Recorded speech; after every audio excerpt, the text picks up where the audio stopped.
Fighting games are not about being honest.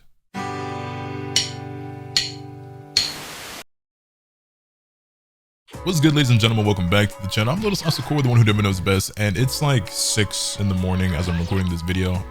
Don't judge me, it is what it is. But I've been up all night and I was playing some Tekken, playing some NBA 2K, whatever. That's neither here nor there. But I just got off of Tekken and I was thinking a lot about the word honest, because I feel like I've been hearing it a lot.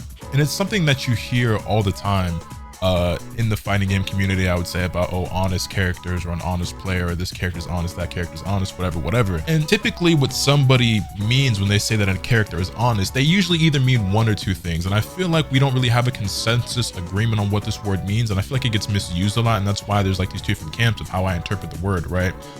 They basically mean that the character is not very good, they're kind of weak, they're just too honest, or they're not very cheap or gimmicky, or they don't really have like anything to like finesse you or kind of like catch you slipping, whether that be mix-ups or like really gimmicky strings in a game like Tekken, or you know, something like that, right? I'm somebody who's kind of become, I don't know if jaded is necessarily the word, but I don't believe in honest fighting game characters. I don't believe in being an honest fighting game player. I don't believe that honesty has a place in fighting games. Now, obviously, I mean within the confines of the game itself, and you should be an honest individual, you know, in real life. But in terms of your gameplay, you shouldn't be looking for an honest character, and you shouldn't hold yourself to these basically like useless or like valueless morals or ethics that I think a lot of players tend to have, especially when you're fairly new or earlier in your fighting game career. Because I'll give you a quick little anecdote, right? Growing up when I was a kid, right, I've always played fighting game. I've always also really loved anime games. So let's say like, you know, the Budokai series, the Tenkaichi, the Naruto Storm games, Clash of Ninja, everything like that. But I was the type of kid growing up that would put all these like self-imposed rules and limitations on myself and how I play these games. Now, there's nothing wrong with doing that necessarily, as long as you're not using that as an excuse as for why you're losing or why you're not performing better. Because here's the thing, right? When I would play games like, let's say, Naruto Storm, for example, I like the 4th Hokage. I think the Yellow Flash and Minato, I think that's a really cool character. I would never play him in the Storm games back in the day because I just thought he was like too overpowered and too broke. Was it in Storm 3 or in Storm Revolution? They introduced a new mechanic into the game that was basically the counter mechanic, where you would do guard and square, and then you get like this knockback thing, whatever. And then that came with like this bug or this glitch, whatever, where you could stun lock the opponent by basically you would do the counter, leader switch, whatever. They'd be stuck and you'd get a free hit. And you know, I thought that was really cheap. I thought that was really stupid. And to me, it was always like a very obvious like bug or glitch that I didn't want to abuse and take advantage of. And I was the type of player who probably thought that I was better than other players for not using some of the cheap characters or like some of the broken mechanics and bugs and things. Now, granted, those games had a ton of like legitimately game breaking bugs. That wasn't really game breaking in my opinion, but there were a lot of things that you could abuse in those games, and that exists in countless games, whether it's an arena fighter like the Storm games or in a game like Tekken 7 or Tekken 8 or whatever the case may be. Dragon Ball FighterZ has a lot of broken things in that game right now, but we don't really got to get into that. But the point I'm trying to make is that I didn't benefit in any way by holding myself back. All I did was miss out on winning more games and playing characters that I enjoyed by putting all these self-imposed rules on myself. Like I would also be like, okay, instead of playing like, let's say I really liked Kimimaro, right? Kimimaro wasn't the greatest character, but he wasn't the worst either. And like really powerful supports in those games were like Nagato, Pain, Anko back in the day. Kimimaro himself was a really powerful support, Hidan, whatever. And basically, I would only build teams that made sense canonically, okay? So if I'm playing Kimimaro, then I was playing with Kabuto and Orochimaru. If I'm playing Sasuke, then it's got to be with like Itachi, or it's got to be with Naruto and Sakura, things like that. And again, like if that's how you choose to enjoy games, that's fine. If you're playing Tekken 8 and you really like Dragunov, but you don't want to pick Dragunov because he's really popular and really powerful, I mean, how you choose to play the game is up to you, but you're only holding yourself back. I don't believe in having like a moral high ground when it comes to your gameplay. Like choosing to not use specific moves or specific mechanics is only holding you back. And that's my opinion. Of course, I guess you could feel free to disagree, but I just constantly see this conversation about, you know, top tiers and gimmicks and honest characters and everything like that. And at the end of the day, it's like, well, you don't get any extra brownie points for playing an honest character or for putting on these self-imposed rules or limiters. You don't win extra money if you win an event by playing that way. You don't get like, you know what I'm saying? You don't gain anything for doing that, I guess, except for like your own sense of pride, which, you know, that may mean something, that may hold a lot of value to you. And again, if that's your cup of tea, if that's how you get your enjoyment, then it is what it is. But I kind of wanted to make this video and get this off my chest because it's something I've been thinking about a lot. And I feel like it's something that a lot of people could stand to hear, because like I said, I know for myself, I was one of those players. Like I wouldn't play certain characters, or I wouldn't use certain moves and certain mechanics in games because I was like, oh, that's cheap, that's broken, whatever. I don't need that to win. And sure, maybe you don't need that to win, but think how much more you would win if you just gave up that stupid mentality. Another thing that's worth noting and keeping in mind is that some people, they avoid certain characters or certain play styles because they don't want people attacking them or criticizing them or making comments or whatever the case may be. And something else, another reality that I think you guys have to accept and understand is that no matter what game you're playing and no matter what character you're playing, right?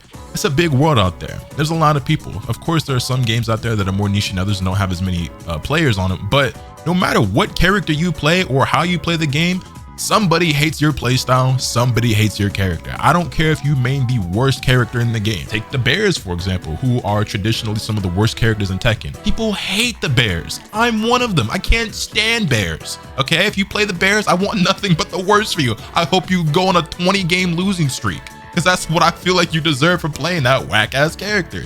But that just goes to prove my point, where it's like, even if you play a character that you think is completely harmless, or you genuinely really love them, you're not invulnerable or immune to criticism or people disliking the character that you play or giving you shit for, because that's just the community, the day and age, the society, or whatever that we live in. So with that being the case, you should always pick whichever character you like the most, or you think will help you win the most. Whatever the motive is, if you want to win more or have the most fun, or just pick whoever you think is the coolest, just whatever character speaks to you, you should play them. Now, I know to some people this may sound kind of ironic coming from me as like, oh, you're one to talk or whatever, because, and this is something that I still fall into from time to time, but it's like, like I said, no matter what character you play, somebody's gonna dislike him. I have plenty of characters I dislike in games, whether that's Tekken 8, whether that's Dragon Ball FighterZ, whether that's Mortal Kombat, whether that's Naruto Storm Connections. There are plenty of characters in every game that I dislike, and the same thing goes for you. And if you say otherwise, you're a liar. Be honest with yourself. But just because I feel a certain way about a character or I dislike a certain character doesn't mean that I don't think other people should play them. If you've ever actually taken the time to listen to me when I go on these rants or these tirades or talk about these things, when I'm having a level-headed conversation and not just being salty in the middle of a match, right? I will always say that no matter how I feel about a character, if you like them, you should play them. I have always hated Vegito in Dragon Ball FighterZ since day one. But I always said, if you think he's cool, power to you. I'm gonna crack my jokes, I'm gonna talk my shit, because that's just me as a player and that's just us as people, right? But that shouldn't stop you from wanting to play them. And going back to what I was saying is that sometimes I still find myself falling back into that mindset. And I'm using Dragon Ball FighterZ a lot as an example, because obviously it's like the main game I played the most in my life, right? Even though I'm mostly focused on Tekken 8 right now. But when Lab Coat was released in Dragon Ball FighterZ, a lot of people were disappointed. They didn't think that was very exciting. They thought she was really lame. Oh, this should have been in the launch, or this is really going to be the final DLC character, etc., etc. There was a lot of criticism, some fair, some not so much, but I thought she was really, really cool, because when Dragon Ball FighterZ was first released, I actually initially felt like I wanted the lab coat version of her more than Majin. Now, I ended up liking Majin 21 quite a lot, but I always thought it would have been really, really cool to have the lab coat version of Android 21 in the game. So when she finally did get announced and revealed, I was really excited. You can go check the reactions and the streams of the videos, whatever I made talking about her. I was like, yo, she looks really sick. Love the animations, love her design, love the glasses, the lab coat. I can't wait, I'm excited. A lot of people weren't. Then she gets added into the game and she's broken. She's one of, if not the strongest character in the history of that game. And I still kind of played her anyway, you know what I'm saying? Because I'm like, I genuinely like this character, I want to play her. But I stopped playing her as much as I really wanted to on stream or in my videos, because I knew how much other people hated her and how strong she was. And it's like, all I did was hold myself back. So much so to the point that when I went to play, when I went to go compete in Combo Breaker, she wasn't really as practiced and refined as she should have been. And even though I played her on my team, I probably shouldn't have. Like, it was a weird feeling, because it was like, on one hand, I feel like I should pick her because I like her and she's so strong. But on the other hand, I'm probably more practiced if I picked a team like Base Vegeta Majin 21 or Trunks, or Base Vegeta 18 and Trunks, because I hadn't been playing her as much. It also doesn't help that she was banned in like some of the online events that I was, you know, participating in and whatnot. And I'm not blaming them, but it's just like, I should have just played her no matter what anyway, and not really cared what anyone else thought. And all I did was serve to hold myself back. And I probably didn't place as well in Combo Breaker as I could have if I had practiced more and actually played that character more, instead of worrying about what other people thought or felt about her. Something else I kind of want to get off my chest is going back on this whole idea of like an honest character, right? To me, if you're saying that your character is honest, you're saying that your character is complete and total garbage. Because if your character doesn't have any sort of sauce, anything cheap, strong about them that makes them more than an honest character, they suck. And if you want to consider yourself some sort of low tier warrior, some hero of weak characters, sure, again, you get 0 brownie points for that. But if that's your MO, then power to you. But with that being said, I also feel like there's this disconnect between what an honest character is and like what being straightforward is, because I feel like the term honest gets applied to characters who have their own strengths but also have weaknesses and may not be as strong as other characters on the roster. Because I'll tell you one thing, when I think of a character being honest, I don't think of any character that has a DP. I don't think of any character that has 50/50s. If you have those types of tools, you can't be an honest character to me. You might have to work harder than some other characters. It might be more difficult for you, but you lose all titles of honest and honesty when you talk about having like invincible reversals and 50/50 mix-ups and things like that, or skip neutral tools. And I guess part of me kind of feels like a lot of people are using that word or that title as a bit of a cop-out. And again, like as an excuse, it's like, oh, my character's too honest, that's why I lose. And that's a big reason why some people do pick weaker characters, so that they have an excuse when they don't perform up to standard or as well, or when they lose. They just want an easy cop-out answer to be like, I lost because my character's not as good as your character. And that shit's whack. You know, if you really enjoy a character, if you genuinely are interested in a character and they happen to be weak,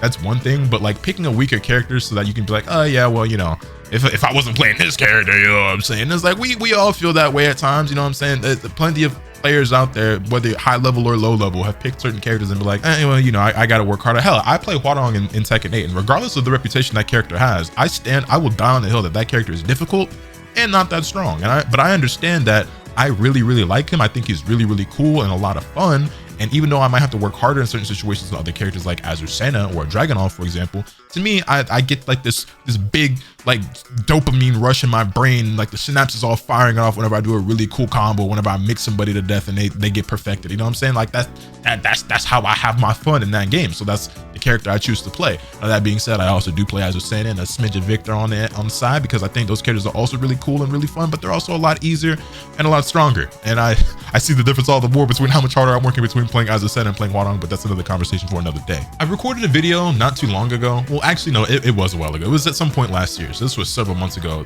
basically on the topic of like picking top tier characters and why you should, and you know, not necessarily saying that like you should pick characters because they're top tier, unless you're, you know, if you want to win, then you should. But I recorded a video that I ended up scrapping and never really uploaded, but the idea or the concept of the point was, pick a character that you like no matter whether they're weak or strong. If your goal is to win as much as possible, then you should pick the characters that give you the biggest possible chance of doing that. And the reason why I originally was going to make that video, or why I made that video, was because of Naruto Storm Connections. Because I feel like over in that community, there still is kind of like this stigma or this idea of like certain characters being cheap or broken, whatever, and like, oh, you're carried, or I'm not gonna pick this character because they're top tier, and like the idea of like banning certain characters, whatever.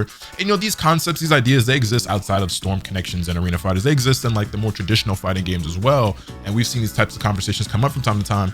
But I was seeing a lot of it at the time, like around the release of that game, and I was like, bro, at the end of the day, like I said, no matter what character you pick, somebody hates that character. So you might as well just play the one that you enjoy the most anyway, whether they're broken or whether they're one of the weakest characters in the game. There's nothing wrong with picking a character because they're strong. But at the end of the day, like any arbitrary reason is enough for picking a character. I'm a pretty simple guy myself. Sometimes I pick a character just because they have a sword, or I like their jacket, or sometimes it's about their moveset, sometimes it's about their movement abilities or something like that. You know what I'm saying? It can be anything. The aesthetic of a character matters a lot to me. A lot of times I pick my character based off how they look and like their overall character design. Moveset plays a big part in that as well. But it's about even, but it damn near comes secondary. But that's just me. That's how I pick my characters. Some people out there, they have certain archetypes that they gravitate toward.